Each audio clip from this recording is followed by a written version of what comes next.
marginalized communities, and especially in the South. And I guess that's where you come in.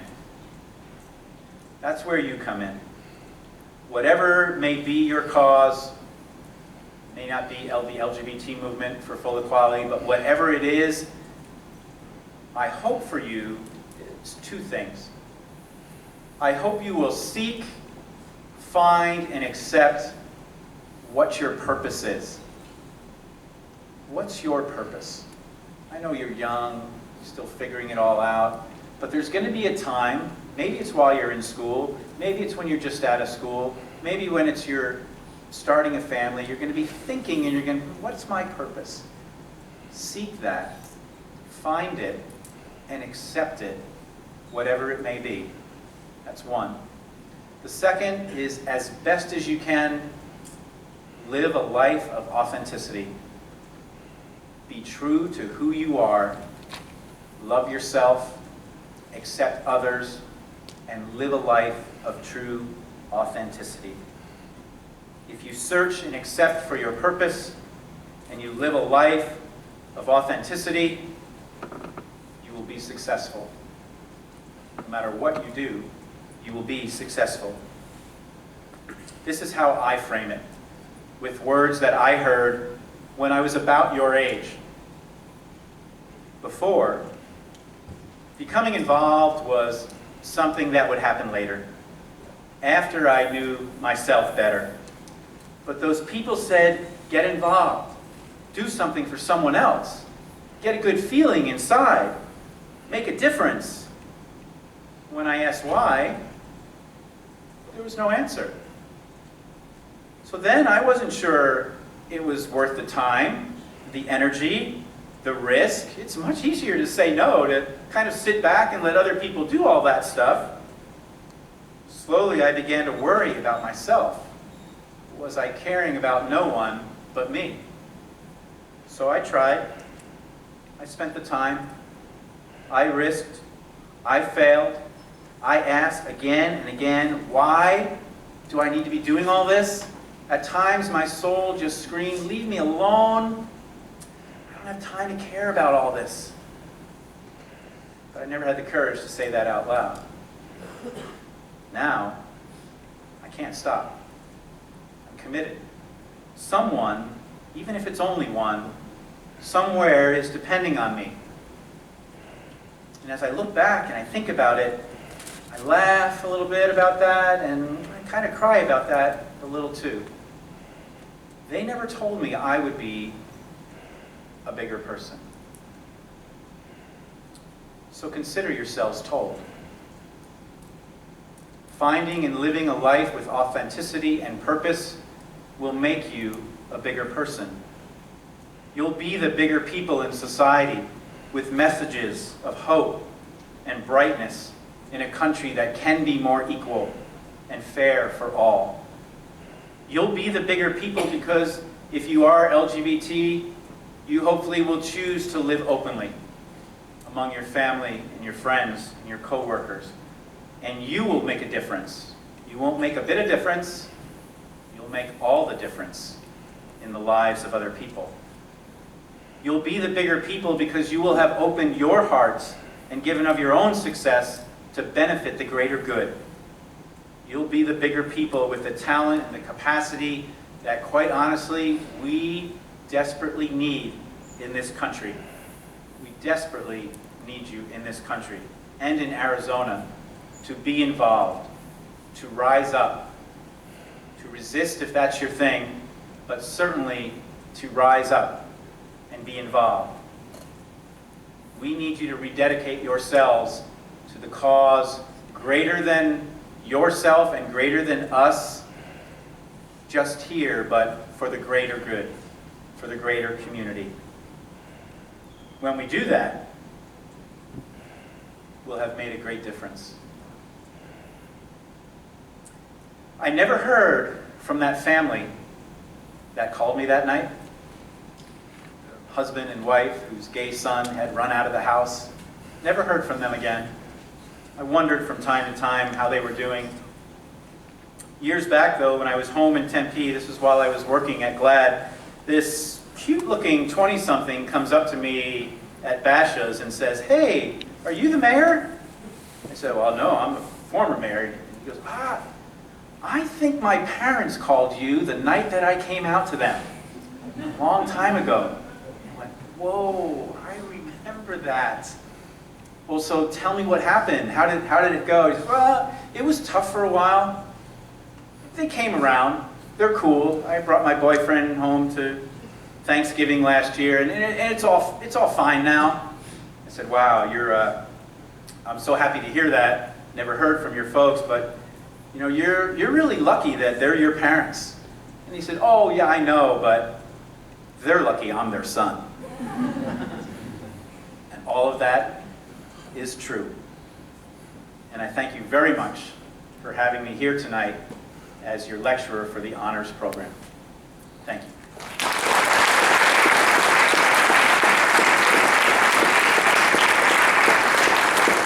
And I don't know how we're doing the questions and answers, but have at it. Okay, if you have any questions that you have written, please raise your hand. We will come around as some of the honors coordinators, and we will read. We will announce your name, ask you to stand, and then your question will be read. So if you have any questions, please raise your hand, and I'll come around and grab them. Thank you.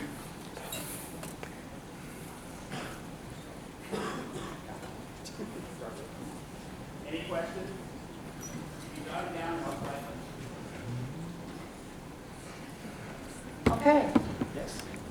this is from Michelle from Phoenix College. Is that right? Michael.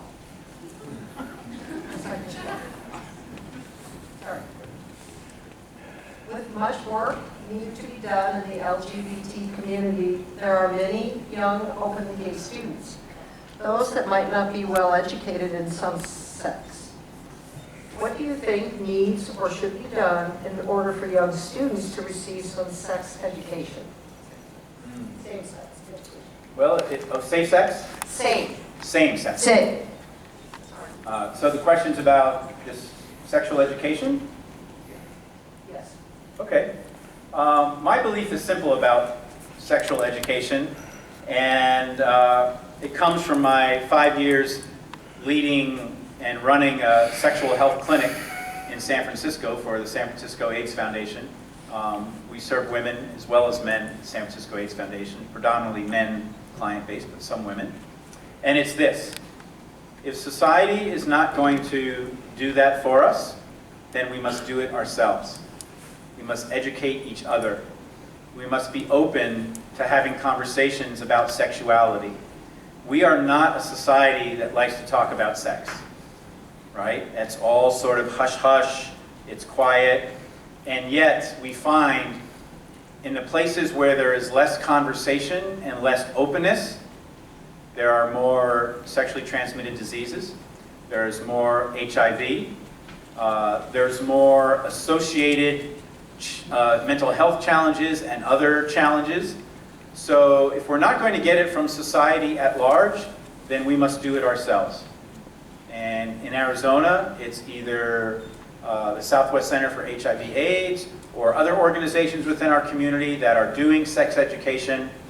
And let me just tell you one story why that dramatizes this for you. While I was at San Francisco AIDS Foundation, one night I was on Facebook and I got a message from someone that I didn't know. "Hey, it's wide open, my Facebook thing. Hey, you're that guy who's the former mayor, and you work in San Francisco, I read your book, blah, blah, blah." Long story short, this was a young 21-year-old Latino kid who contracted HIV the very first time that he had sex. And he didn't know where to go in Arizona. He had been diagnosed, and they said, "If this is your diagnosis, come back next week, we'll tell you what kind of treatment you can get in." And he didn't know where to go. He happened to see me online, and he started talking with me because he knew what I did for a living. That's shameful. That shouldn't happen. This was in 2014. It shouldn't happen in 2014. It shouldn't happen today. Young people need to know how to protect themselves. And in full disclosure, the person that he had had a sexual relationship with did not know his status either. Thought he was HIV negative. And so this young man who's now HIV positive had to call his friend and said, I'm now HIV positive. You're the only person I've ever had sex with. And the guy's like, well, no, that's impossible. I'm not HIV positive. And he's like, well, no, you are. You must be. You need to get tested. And of course he did, and he was positive. We can't let that go on in our community. We have to provide training and resources and information. So if society's not going to do it, because the laws in our state don't allow sex ed or whatever, we must do it ourselves. Okay, I have a question from Miguel from Estrella Mountain Community College. What stigma did you face in your work? What moment in your life called upon your strength to speak up? How has this journey been for you? Wow, those are great questions. Well, the moment was actually a series of moments that led to me coming out in the summer of 1996, while I was the then young mayor in Tempe. And it was not a publicly known thing that I was gay, but it was not a really deep secret either. I didn't take women to events, and I wasn't faking it. I wasn't trying to be other than who I was, but I was not open and honest about my sexual orientation either. And the folks from the community who are of the religious beliefs that homosexuality is evil and wrong and immoral and so forth, didn't like the fact that they had a closeted gay mayor. And so they started coming to the city council meetings and speaking under unscheduled public business, just on live TV. And they would come and they would talk about the funding that the city provided for the Lesbian Resource Library, or the fact that the Gay Pride Festival at that time was actually in Tempe at the Diablo Soccer Fields. It was much smaller than it is today. And week after week after week, they'd be coming, they'd be on television, and everyone knew who they were talking about. We just started like yawning, here they come again.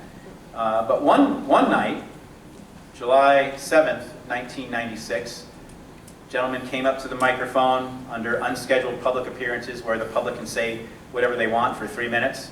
It's their public time, cameras rolling, everybody, if you have a bored enough life and you're watching public access television, you're watching live city council meeting, it was a big night.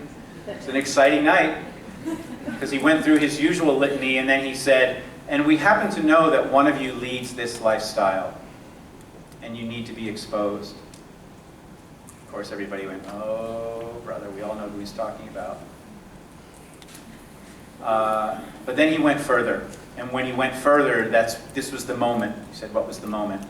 He said, we also happen to know there's a woman in the water department who's a lesbian. And we understand there's a sergeant over in the police department who's a homosexual. And we understand there's even someone in the library who's a homosexual. And the homosexuals need to be ridden out of this town and out of this city. His 3 minutes ended. I thanked him the way I thank everyone who comes to speak before the city council meeting. The meeting ends. We all kind of slowly walk back to the behind the council chambers. Everybody just kind of looks at me and is like, I don't know what to tell you all. But that was the moment where I realized, look, I signed up for this. I ran for office as a closeted person, and I knew always, in my heart of hearts, I always knew that this day, this moment was going to come. And I was somewhat prepared for it, or never fully prepared, but somewhat prepared. But no one is coming to a city council meeting and calling out employees and going on a witch hunt of City of Tempe employees. So they crossed the line, and a few weeks later I publicly acknowledged that I was gay, and the lead paragraph in the story in the newspaper was, "Ending years of rumor and speculation." So it really was not a big surprise to a lot of people. I think this is a comment and then a question from Patrick from Estrella Mountain. As a conservative student, I wanted to say, me and my friends don't agree with a lot of policies held by liberal politicians. However, I completely support your freedom of speech and hope that you never stop speaking your ideas.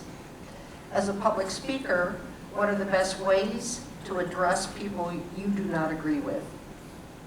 Good question. The way I have always addressed people who have different views from me is to respect them and let them talk.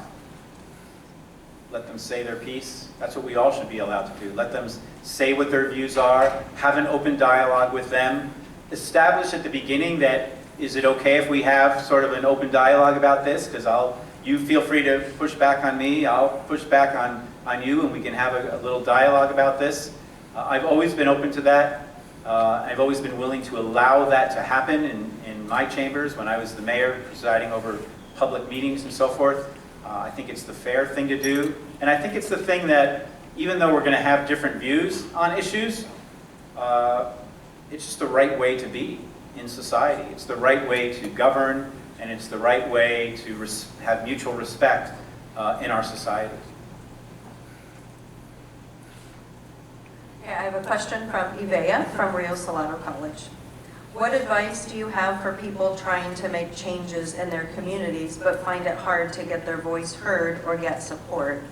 How can someone find courage and support if those around them disagree with their views? You find other people to be around. Here are the three things that people need to ask themselves, especially all of you who are young people. Who am I around? What are they doing to me? What influence are they having on me? Is that okay?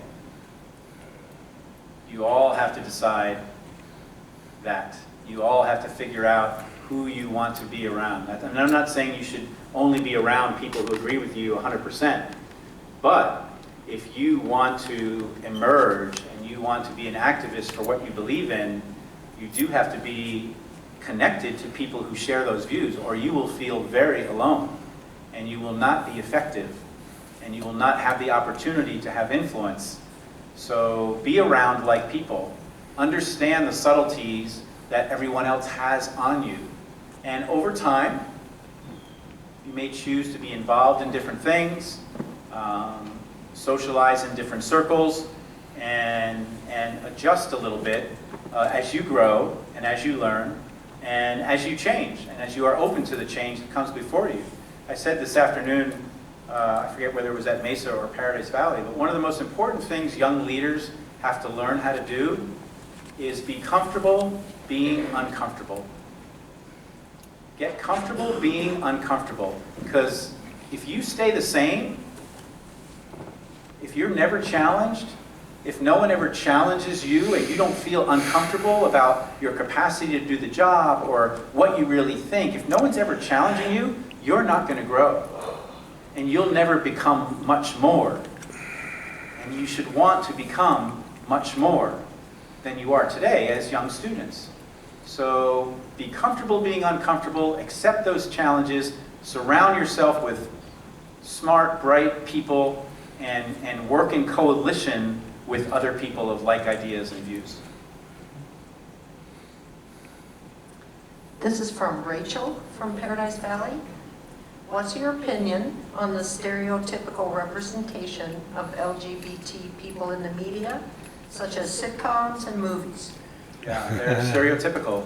They're not fair, they're not accurate, they're not inclusive, and that's what the GLAAD organization works on each and every day, working with producers and writers and people who write television shows and movies, people who are in the news business, to change their dialogue and help them understand what's the right language to use. That's really, really important work. Words matter. Words inform people and change people's hearts and minds and change the culture. And so it's important that we're engaged in that kind of work, and it's very, very important work.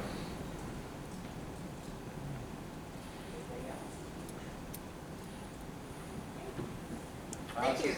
This is an easy group. They need to do their homework maybe or something. Listen, thank you very much. It's been an honor to spend the day with students in the Maricopa County Community College District. It's been a real pleasure. I wish you all tremendous, tremendous success. Do good work.